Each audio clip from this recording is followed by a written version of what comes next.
Las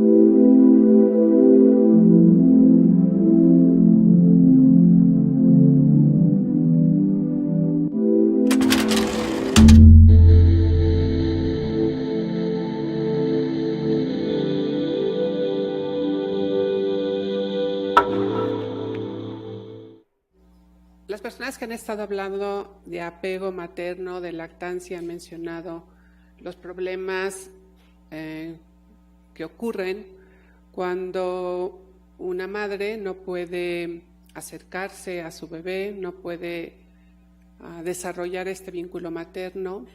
Y en el caso de la depresión posparto, ciertamente una de las consecuencias más grandes es la incapacidad para desarrollar este vínculo debido a la sintomatología que se presenta en la depresión posparto.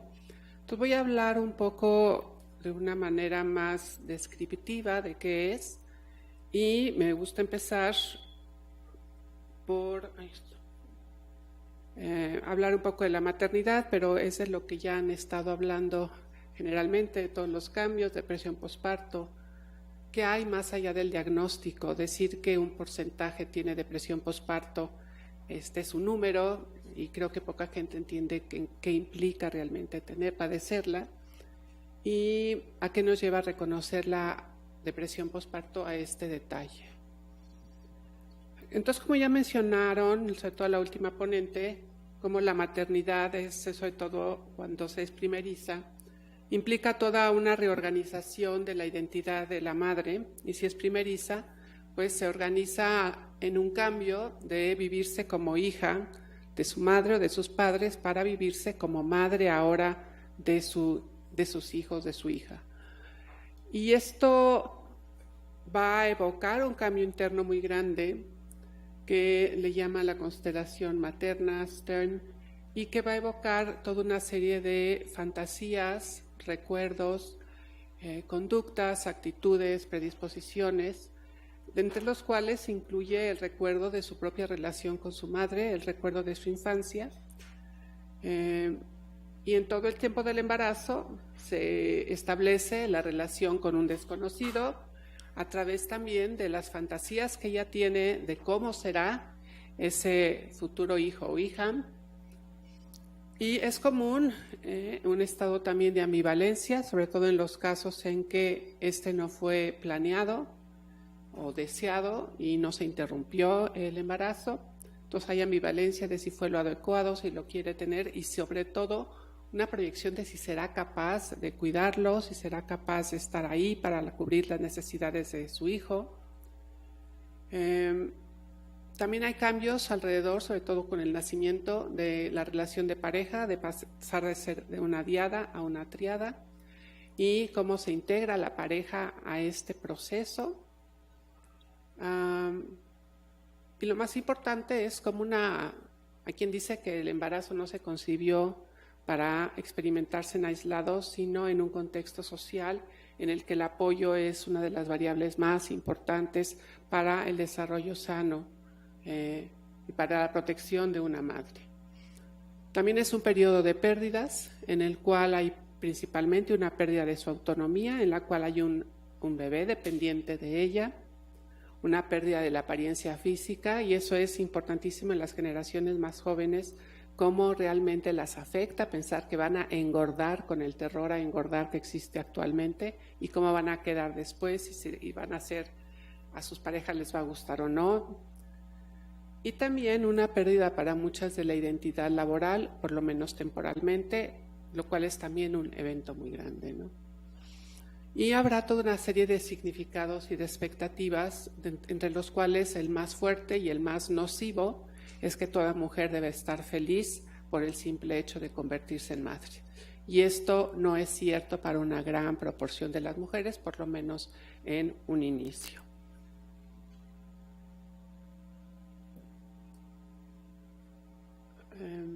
Hay autoras que han descrito a la depresión posparto como un ladrón peligroso que le roba a la mujer ese precioso tiempo que ella esperó durante el embarazo, fantaseó de estar con su hijo. La depresión posparto es realmente un problema muy grave, implica un sufrimiento muy agudo para las mujeres, sobre todo porque es vivido en muchas de ellas de manera encubierta debido a esta expectativa social de que toda mujer que va a ser madre debe estar absolutamente feliz. Hicimos un estudio hace unos años en el cual preguntamos a madres embarazadas y a mujeres que habían dado a luz recientemente qué tan fácil sería para una mujer embarazada que experimenta síntomas de depresión decírselo a alguien, y algo así como el 70% dijo, bueno, absolutamente no le dirías a nadie, pensarían que eres una mala madre, que algo está mal contigo, que no estás cumpliendo con tu papel, y lo mismo respecto a la depresión posparto. Entonces, además, es una situación que se vive generalmente de manera aislada, y es una enfermedad devastadora en la cual en quien menos confiarían además sería en los profesionales de la salud, tristemente, que es en donde van regularmente a ser atendidas y que sería el escenario perfecto para captar a todas estas mujeres que padecen de este problema. Y esta autora, Cheryl Beck, que ha escrito muchísimo respecto a este problema, dice que porque en Estados Unidos se espera que las madres sean felices, bueno, en México también, y en todo el mundo se espera un gran estado de felicidad sin que ocurran este tipo de problemas. Cada vez que voy a hacer una presentación sobre depresión postparto, al final de mi presentación alguien se me acerca y me dice, qué bueno que habló de eso, yo padecí depresión postparto, nunca le dije a nadie, etcétera, etcétera, etcétera. Es muy común, mucho más frecuente de lo que creemos. La primera persona que habló, que realmente la describió como una entidad clínica distinta, fue Louis Victor Marcé a mediados del siglo XIX, y es increíble que a principios del siglo XXI hayamos avanzado tan poco en términos de proveer cuidado para este tipo de mujeres. La enfermedad ha sido descrita, fue retomada a finales del siglo XX, hay una cantidad impresionante de investigación científica que habla de las causas del problema y de las consecuencias que tiene en la familia, en la pareja y en el infante. Y pese a esto, pese a que fue descrita hace tanto tiempo, pues no hay nada nuevo, ¿no? Y además es increíble leer la descripción de Marcé de esa época, que es muy similar a la que tenemos en la época actual respecto a los factores que detonan la depresión posparto. Él habla de un factor hereditario, y lo que sabemos de la depresión posparto es que una mujer que tiene depresión posparto, el predictor más grande es haber padecido episodios anteriores de depresión, y este sería un nuevo evento de depresión en un periodo extremadamente sensible. Pero también describió los factores ambientales como la falta de apoyo social y de ayuda que tenían estas mujeres, y recomendó el cuidado afectuoso, protector, empático hacia las mujeres hace 170 años, lo cual en el servicio de salud, bueno, por razones de todo tipo, pues es lo último que recibe una mujer que diga que se siente triste o deprimida. En Estados Unidos hubo un caso reciente en que una mujer le dijo en un consultorio de primer nivel a la enfermera que se sentía muy angustiada y que temía por su vida, y entonces llamaron a la policía y la tuvieron detenida todo un día. Y entonces esto fue una noticia en un periódico local de un pueblo chico, en la cual causó un impacto muy grande en todas las personas que se dedican a este tema, pensando hasta qué grado llega el desconocimiento y la poca aceptación y el estigma de que una mujer pueda decir esto.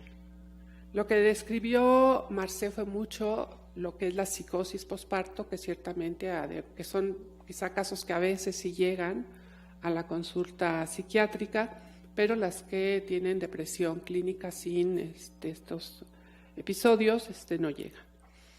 Y fue, en el DSM-5, que es el último DSM, se describe la depresión postparto como un episodio depresivo mayor, con lo cual la equipara totalmente con un episodio depresivo sin hacer ninguna mención de las especificaciones en una mujer en el posparto. Mientras que en el DSM-4 sí incluía uno de los aspectos fundamentales de la depresión postparto, que son la ansiedad extrema, los sentimientos de culpa, la labilidad emocional, la ideación suicida, la enorme preocupación que hay por el bebé, la obsesividad constante por el cuidado del bebé y la incapacidad afectiva que siente por cuidar de un bebé al que anheló, deseó, quiso y con el que está bien, tiene una pareja, el bebé está sano y no entiende por qué tiene todos estos sentimientos. Entonces, a mí me parece una regresión que el DSM-5 ya elimina y el único factor, digamos, determinante es que tenga inicio en el periodo al final del embarazo o en el posparto para describir una depresión perinatal, cuando Marce hace 170 años ya había dicho exactamente en qué consistía la depresión posparto. Y voy a hablar un poco de qué pasa cuando no reconocemos esta especificidad de la depresión posparto. Y como les decía, diversos estudios han investigado estos síntomas específicos y hablan de estos pensamientos obsesivos, constantemente esta preocupación, esta sensación de qué van a hacer con este bebé que tienen que cuidar y que no tiene la más mínima energía para cuidar. La ansiedad es casi como comórbida con la depresión posparto. El insomnio, y les voy a enseñar resultados nuestros, el insomnio no es porque todas las madres que han parido no duermen porque están al cuidado de sus hijos, no, en la depresión postparto el insomnio es muchísimo mayor. La irritabilidad, la confusión incluye todos estos estados emocionales y también la pérdida de control.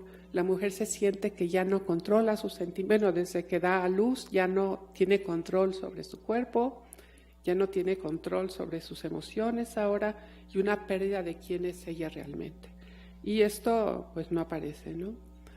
Y entonces el objetivo de este estudio es como describir en detalle estos síntomas en una muestra que nosotros hemos investigado.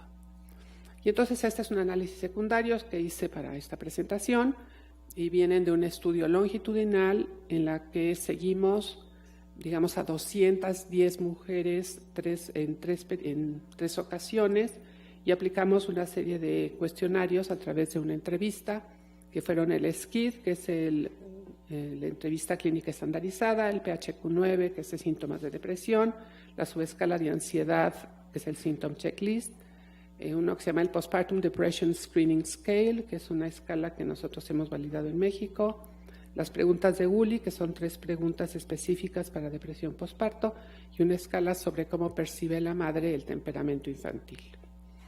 Y un poco las características de la muestra son madres no solo primerizas, sino simplemente el criterio era que estuvieran embarazadas y tienen escolaridad de arriba de secundaria.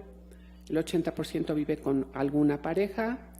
Esta es la media de ingresos. Había unas pocas mujeres que ganaban mucho y que subían la media, pero la mayoría tiene ingresos muy elementales. Las mujeres fueron captadas en un hospital de tercer nivel y en una clínica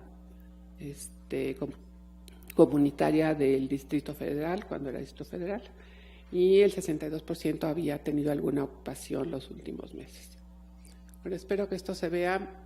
Quiero que vean en rojo. Este es el Postpartum Depression Screening Scale y lo dividimos los resultados a los 6 meses postparto y a los... Aquí no hay una lucecita. Y a las 6 semanas y a los 6 meses. Y el criterio es que las dividimos, las que tienen depresión versus las que no tienen, y el criterio de depresión está establecido con el PHQ-9. Y entonces vemos, por ejemplo, problemas para dormir, aunque el bebé esté dormido, 20% versus 8% de las que no tienen depresión. Y esto empeora a los 6 meses, es 36% versus 1%. Me ponía ansiosa por la más mínima cosa que tuviese que ver con mi bebé, 37%, y versus 12%, y 29% a los 6 meses versus 13%. Sentía un sub y baja emocional, 42% es altísimo. Tenía miedo de nunca volver a ser la misma de antes y sentía como si yo no fuera la madre que quería ser. Entonces, imagínese esta madre cuidando un bebé con todas las demandas y con todo lo que hemos dicho, teniendo este tipo de sentimientos, ¿no? Y en algunos casos, si ven, empeora a los 6 meses, no mejora. Estas mujeres que no reciben tratamiento, no se quita sola la depresión posparto, permanece, y hemos visto casos en que 3 años después siguen deprimidas. Entonces, bueno, este es con el Postpartum Depression Screening Scale. Respecto a los síntomas de depresión, 35% tiene nerviosismo versus 6%, es un montón. Y a los 6 meses aumenta a 48% versus 6%. Sienten temblores, que esto aumenta a los 6 meses. Asustarse sin motivo o causa aparente, el 7.5% versus 3%, y el 17% a los 6 meses. Sentirse temerosa, 22% y 26%.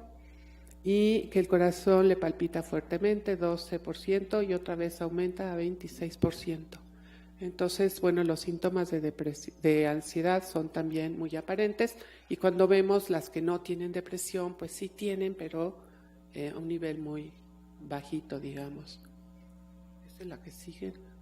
Bueno, sentirse agotada, agitada, siente tan agitada que no puede quedarse quieta, la sensación de que algo malo le va a ocurrir y pensamientos e imágenes que la aterroricen, que eso es lo que es como muy clave, ¿no? En la depresión posparto, imaginarse que puede matar a su bebé, imaginarse que podría hacer del daño, o que su bebé podría padecer algún daño, ¿no?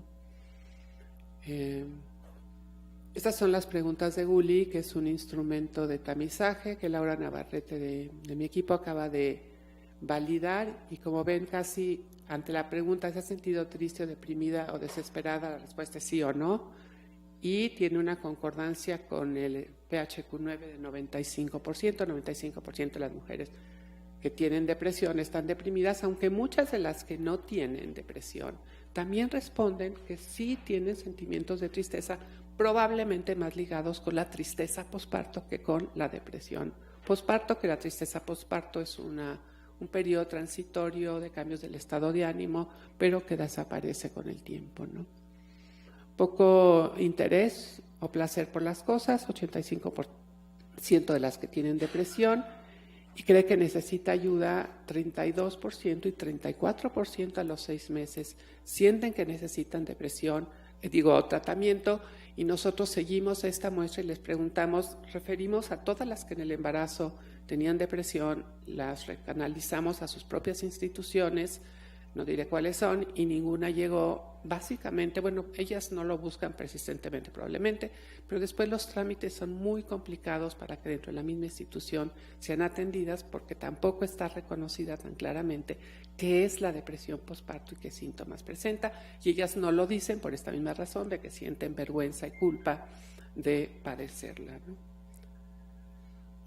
Y tenemos cómo perciben más que las características del bebé, es cómo perciben al bebé, y vemos que los perciben como mucho más difíciles de tranquilizar, difícil de saber qué le molesta al bebé, son más inquietos, más activos, aunque también las madres sin depresión los perciben activos. El bebé requiere mucha atención, lo perciben mucho más ellas. El bebé es poco afectivo, lo perciben más las que tienen depresión posparto, o sea, tampoco hay como una relación de ida y vuelta en el poco afecto de ellas y lo que perciben de sus bebés. Y con el PHQ, y aquí digamos la depresión y no depresión, está clasificada a partir del SCID, para no utilizar el mismo instrumento 2 veces, el mismo punto de corte. Y bueno, pues si ven otra vez los porcentajes de todos los síntomas clásicos, poco interés y placer por hacer las cosas, decaída y deprimida, dificultades para dormir, se ha sentido cansada o con poca energía y con poco apetito, pues si ven los porcentajes entre las que tienen depresión y las que no, y a los 6 meses, en muchos casos, les vuelvo a decir, esto aumenta, está más cansada, está con más dificultades para dormir, etcétera. Y las madres que no están deprimidas también lo presentan, pero el porcentaje realmente es muy, muy diferente, ¿no? Y estas son las demás. Se ha sentido mal con usted misma, ha tenido dificultad para concentrarse en cosas tales como leer el periódico, ver televisión. Otra vez, todas las madres en estar desconcentradas después de tantas noches desveladas, pero si tienes depresión postparto, pues estás mucho más, con más incapacidad de concentrarte. He estado moviendo y hablando lento, ha estado muy inquieta, también los porcentajes son mucho más altos, y ha pensado que es mejor, que estaría mejor muerta, o se le ha ocurrido lastimarse de alguna manera, y 10.7, a lo mejor son 5 o 6, no, como 8 mujeres están en esa situación a las 6 meses posparto. Entonces, bueno, esto nos explica más claramente cómo la depresión posparto, cuando ya la desglosamos en estos términos de imaginarnos una madre que tiene todos estos sentimientos, pues bueno, no vemos extraño que haya un problema de vinculación materna, que haya un problema de estimulación del infante, y nuevamente los estudios sobre las consecuencias de la depresión prolongada en las madres sobre los infantes son contundentes en cuanto a que hay una afectación, uno, en la relación de apego temprano, y ya hablamos todo lo importante del apego temprano en las relaciones futuras.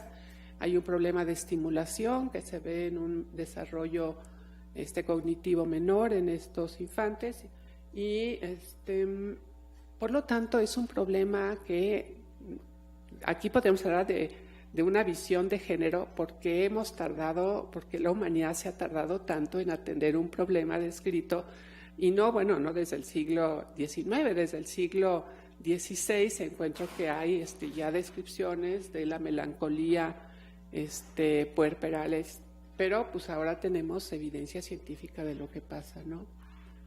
Y hablar de 10 o 15%, que ese es el porcentaje en México de depresión medida con instrumentos clínicos,